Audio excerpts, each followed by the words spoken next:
India-Africa relationship. The context. Of late, we have witnessed a series of attacks on the African community presently settled in New Delhi. The series of events had subsequent follow-ups in different African capitals, where people of Indian origin were deliberately targeted. These unwanted developments had put both Indian and African policymakers at a fix. However, it has also brought to the fore the recent increase in engagements between India and African nations. To take further note, the Prime Minister of India had recently concluded his four-nation tour of Africa, namely that of Mozambique, South Africa, Tanzania and Kenya from July 7th to 11th, 2016. Significance of the issue. Africa is being looked at as the next frontier in foreign policy perspective of India. India happens to be the fourth largest trading partner of Africa, with annual trade nearing $72 billion. This increases the significance of the recently emerging bonhomie between India and Africa from the point of civil service examination, especially post-third India-Africa Forum Summit. The significance of this issue has increased many folds from the point of General Studies Mains Paper 2, that is, international relations. However, given the vastness of the issues like this, which may cover historical developments of hundreds of years, we would try to keep our discussion restricted within the sphere of last few decades only. Why approach Africa? Traditionally, Africa has been looked at as the dark continent, with bleak pictures for both humanity as well as development. This is a typical picture portrayed by the erstwhile colonial masters who had tried to paint India as well in a similar color. If we look into Africa independently, devoid of any prejudice, we see a continent whose vibrancy matches that of China in 1980s and 1990s and that of India in late 1990s and 2000. Africa today is definitely a happening continent. All major powers across the globe have recognized this significant positive change across most of sub-Saharan Africa. Once the basket case and a dark continent, which according to global pundits was beyond salvation, ravaged by mindless poverty, disease and conflict.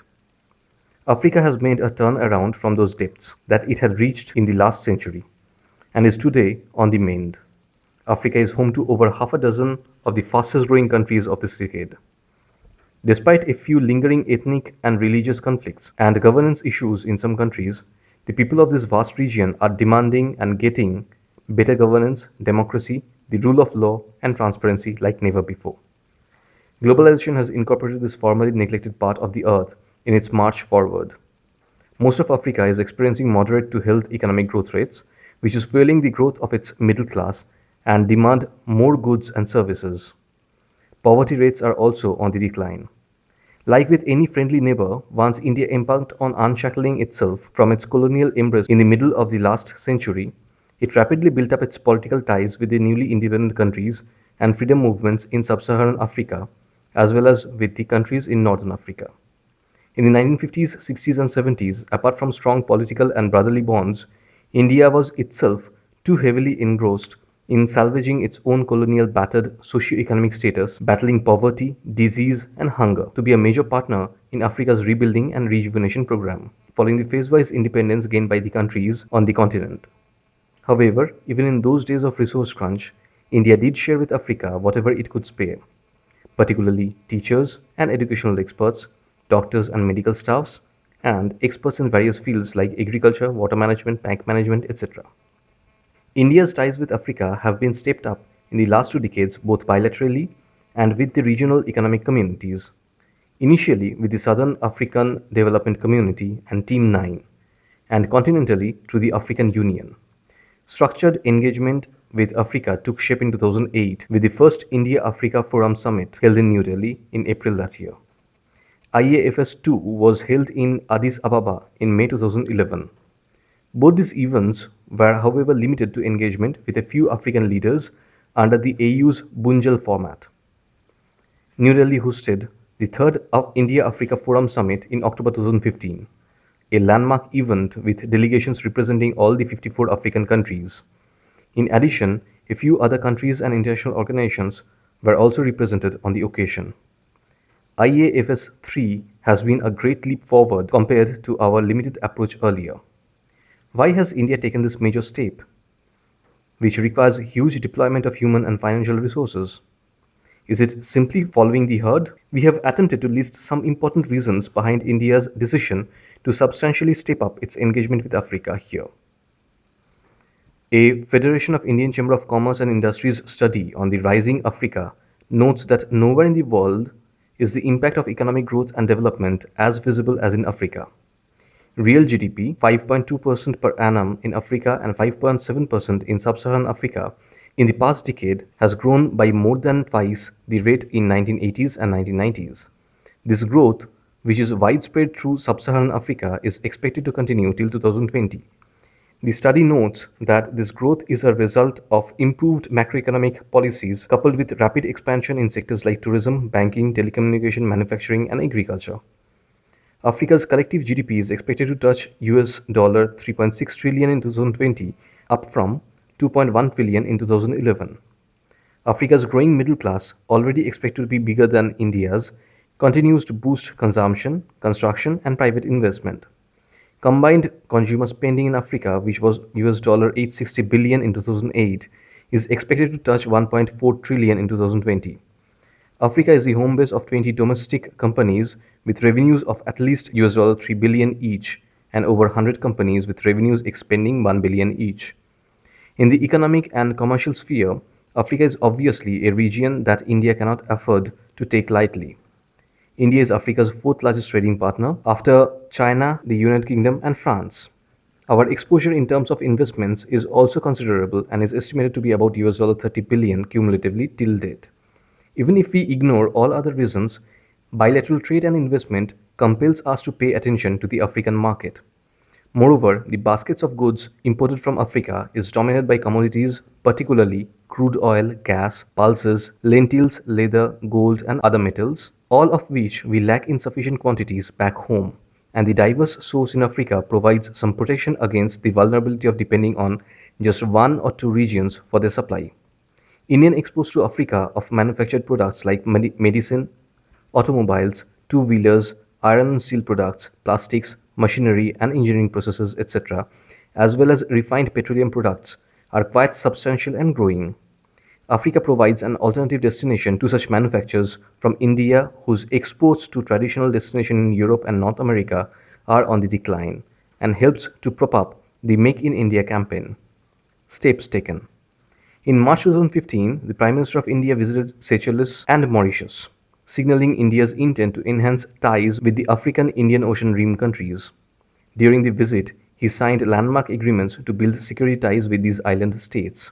In Mauritius, he enunciated India's policy vision for the region. Thus, we seek a future of Indian Ocean that lives up to the name of Sagar, security and growth for all.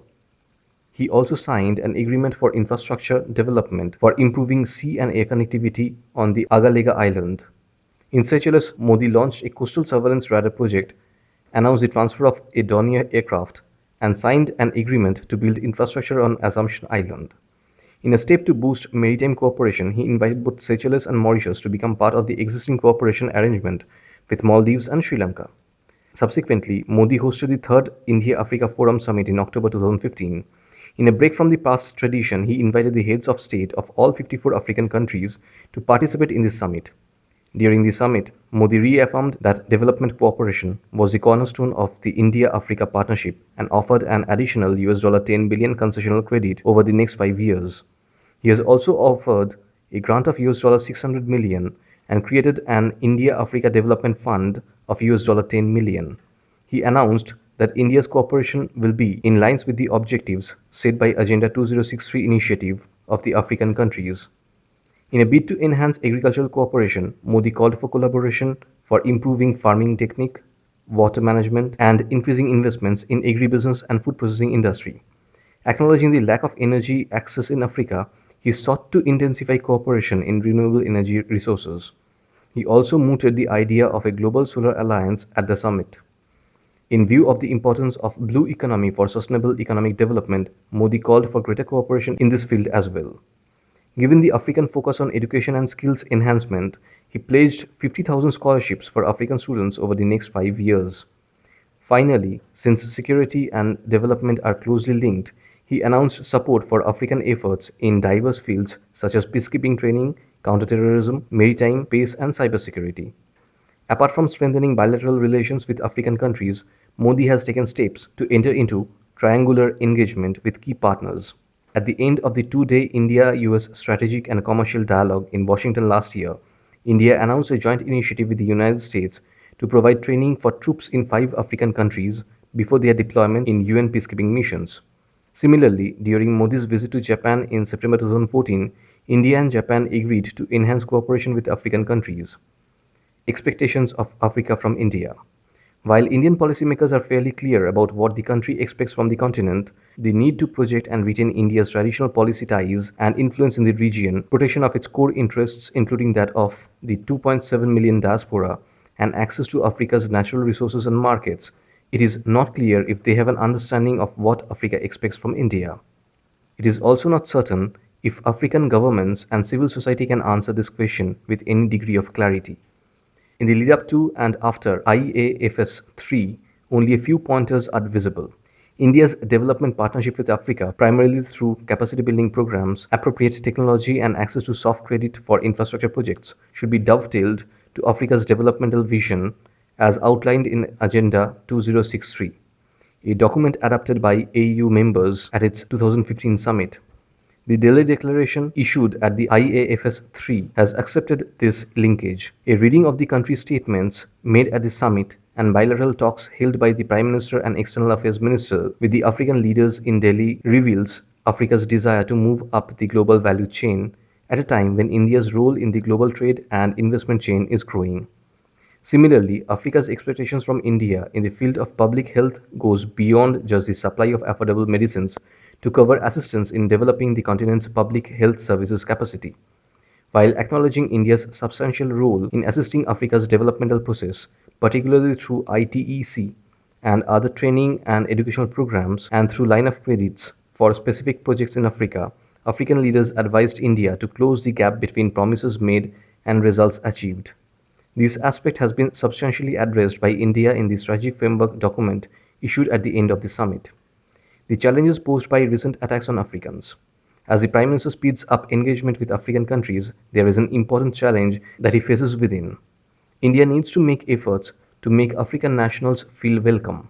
In recent months, there has been a spate of assaults on Africans based in India. As a result of the large number of scholarships offered to African students by the Indian government, thousands of African students are living in India. These assaults generate a negative image of India in Africa and may impact on century-old ties with the continent. President Mukherjee has gone on record to say that it would be most unfortunate if the people of India were to dilute our long tradition of friendship with the people of Africa. The Indian government was prompt in responding to these events and issued statements condemning these acts of violence. External Affairs Minister Sushma Swaraj, Minister of State for External Affairs V.K. Singh, and Foreign Secretary S. Jaishankar met with African diplomats and students to reassure them with regard to the safety of Africans in India. However, in order to find a long-term solution to this issue, the government and civil society in India should devise mechanisms to promote greater understanding between the local communities and Africans living in India. Conclusion. For long, India's relationship with Africa have hinged on the common struggle against colonialism, apartheid, poverty, disease, illiteracy, and hunger.